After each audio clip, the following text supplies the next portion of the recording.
What's happening, guys? Today I'm going to be walking you through what I am bringing in my tackle box to target bluefin tunas. Right now it's July 2024, and I'm going to let you know what's been working well for me this year, and based off the reports, what I think everybody should have in their tackle box.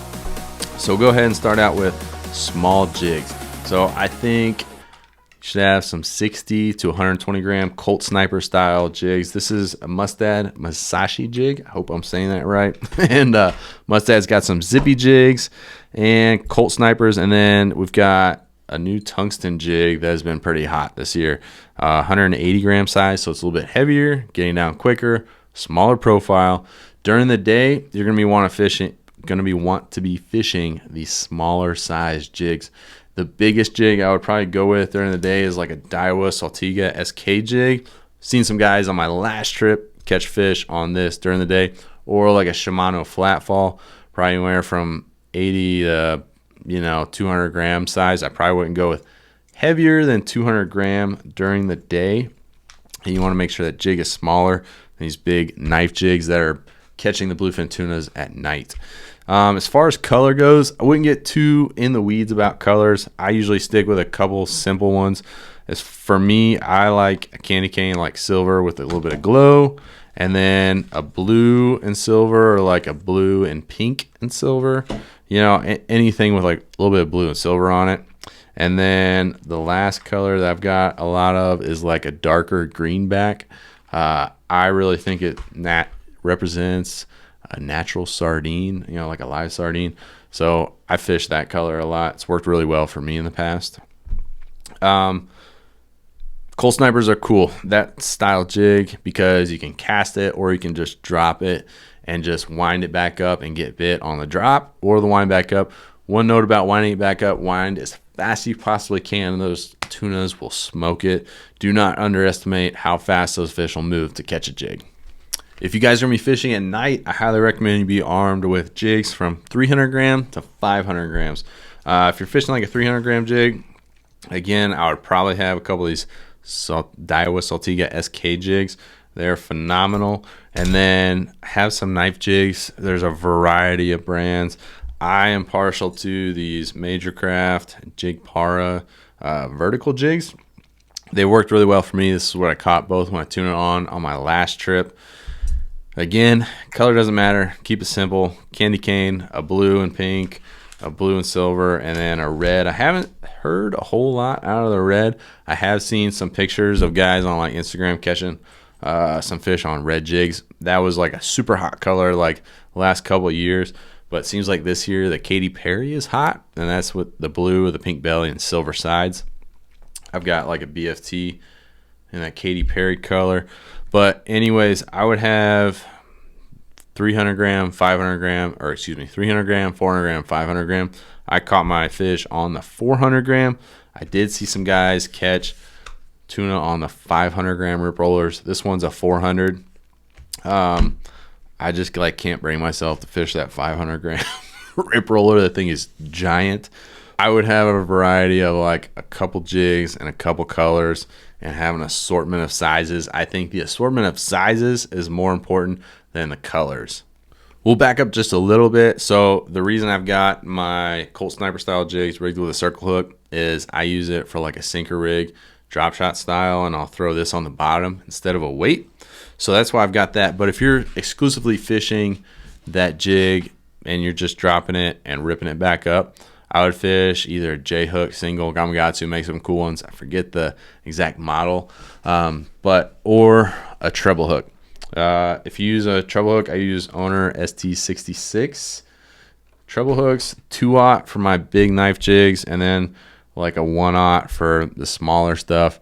If the class of fish is pretty small, like say 20 to 60 pounds, I'd probably go with a smaller treble hook. But most of the time, you can get away with like a 1/0 or a number 1 treble hook on Colt Sniper style jigs. As far as leader goes for the Colt Snipers, I would probably fish 50 pound to 100 pound. It just depends on what you're comfortable with and what kind of fish you're catching in the area. If they're catching 100 to 200 pounders, I'd probably go with that 100 pound leader, and that's going to be your best odds of actually landing that fish in case that fish does choke the jig. As far as rigging goes, I rig my jigs with that Owner ST66 treble hook, and then I'm going to fish a stinger hook on top of the jig. So I fish 1 leader the whole time I'm bluefin tuna fishing, and then that way I can just use the pair of split ring pliers to swap out the jigs, and then I've already got that treble hook on the bottom. I like the Mustad assist hooks because they have a shorter piece of like Kevlar on them or braid, whatever you want to call it. I used to tie my own with Kevlar, but the assist hooks made by JYG, Mustad, or BKK are cool. Any of those brands will work. I just like a shorter leader on the assist hook. These rip rollers come with these long assist hook leaders. I don't really like it because most of the time you're getting bit on the drop, and if that tuna inhales it and that hook is above it, because you got to think about that jig is falling, the hook's going to be above it, getting drugged down with it. You might hook that tuna on like the side of the face or top of the head or whatever. So I like to keep my hooks pretty close to the jig. That's why I like a treble hook and an assist hook with a short leader. So that way when they come up and they inhale that jig, that hook is actually getting in their mouth. Moving into fly line fishing, I love the Owner Mudo circle hooks. They make Super Mudos too, which are a little bit thicker. But I would take number 1s or 1/0s. I would take, if you're just doing fly lining, you don't need the rings on top. I just tie right to the hook. And if you're doing like a sinker rig, drop shot style, I use the ringed circle Mudo hooks because I like to tie the swivel to the hook, and then from the hook to the jig or the weight that you're using. And that ring allows that leader to stay straight up and down, and that hook actually like sits perfectly instead of being like canted off to the side. So I would have both just in case, whatever you want to do if you switch from like a fly line to a sinker rig style fishing.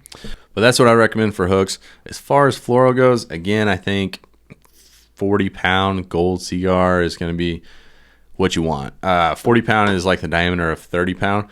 And there is a bigger class of fish right now in the water, so I am going to fish heavier gear. If the fish are all over 100 pounds that are getting caught, I'll probably bump that up to 60 or 80 pounds, something like that. But the trip I went on, we were catching about 45-pound tunas, so I was with 40-pound when I was fly line fishing, and I think that's more than enough. So now we've covered fly line, our jigs. Last one would be like a sinker rig. So you can either use like torpedo style weights, bring some rubber bands with you. Some guys rig it up above the sardine. I'm not a big fan of that. I like more of a drop shot style, and I'll rig this jig on the bottom. And that way it kind of like, I might get a bite on that jig on the way down. I think it accomplishes the same thing as like any other sinker rig, but I might actually get a bonus bite on that jig.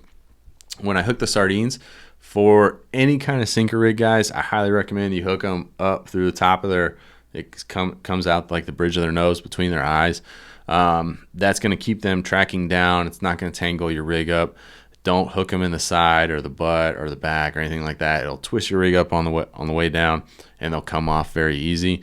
But that nose is a hard spot, and you go right through it. It keeps their mouth shut. If you hook them crossways and you like crank that sardine back up, you'll notice that a lot of times their mouths are like stuck open. It's because you're cranking faster than what they can like hold their mouth closed, and that's just like, it's going to kill the sardine. So I think the best presentation for a sinker rig is hooking them directly in line, closes their mouth, gets them in a hard spot. You'll keep that sardine on your rig at 200-300 feet. And that's going to pretty much cover your basis. If you guys have any questions, hit me up on Instagram at Obseadian Fishing. Shoot me a DM. I'm more than happy to help you out. That's all I'm kind of doing is just sharing the intel of what has worked well for me and like the reports I've been seeing. Going on the Tomahawk this Friday for a 1.5-day trip on July 5th. So I'm super excited. They're catching a bunch of big fish. I also just dropped a video of the action from my Ocean Odyssey trip. It's pretty cool. I tried to put like most of the action in the first 5 minutes. I'm happy with how it turned out, and then it's just kind of like a ride along of how the rest of my day went, like in chronological order. So So check that out if you have time, and I'm always available if you guys need help. Until next time, boys, tie lines.